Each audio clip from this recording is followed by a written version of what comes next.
Perhaps if you could talk to me about your background and how it has gotten you to the point where you want to be a director in films. I guess I always wanted to tell a story. I started off young. I always wanted to draw and write my own stories, but the process seemed to be a little bit slow for me, especially when you're drawing and painting, and I wanted to get an idea out there quicker. So film and television seemed to be a faster medium, and you got your point across very easily in that way. For the last several years I've been working in television, doing documentary work, outdoor style and military type stuff, so it's been a lot of fun. In the last 5 years or so I've decided I've still got all those great ideas and I want to put them on film, so now's my opportunity. So having that sort of art background, then do you think you're a filmmaker who sees things in pictures more? Yeah, well, I've got a lot of influences, like Salvador Dali or surrealism, that kind of stuff. So a lot of that kind of stuff plays into the type of stuff that I do in film. So I'm always looking for a deeper meaning into what I'm filming. That might sound like I'm full of shit, but that's what I gravitate towards. Yeah, and we had talked a little bit before where I had mentioned that you do seem to shoot in a different style than a lot of the other filmmakers. That you do have almost like a jigsaw puzzle.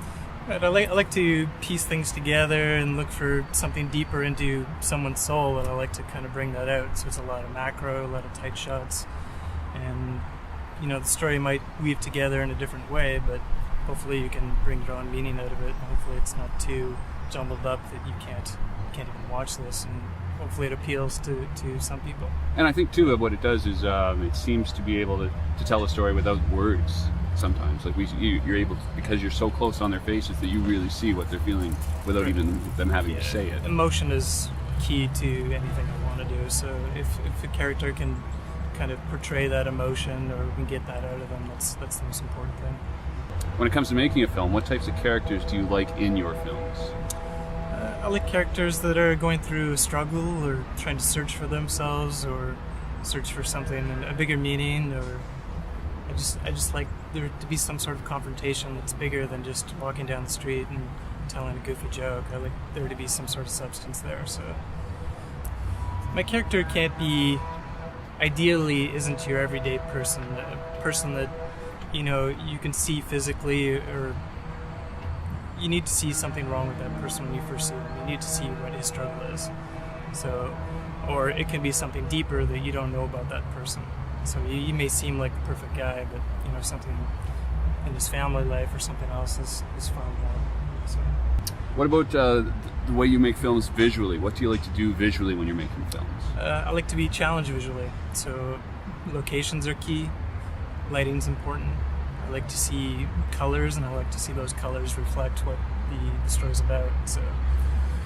So if someone's pitching you a story, would you like to hear that type of stuff in the pitch? I would like to see where the setting of this film is, because setting is, that's an important part of the story as much as sound and picture and everything else. Okay. The background is equally as important to the character.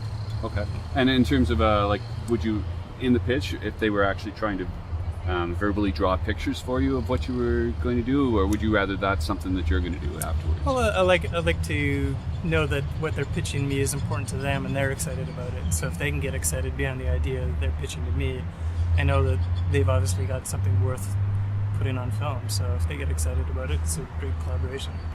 What about the actual story itself? Are there types of stories that you gravitate towards, like genre types, or?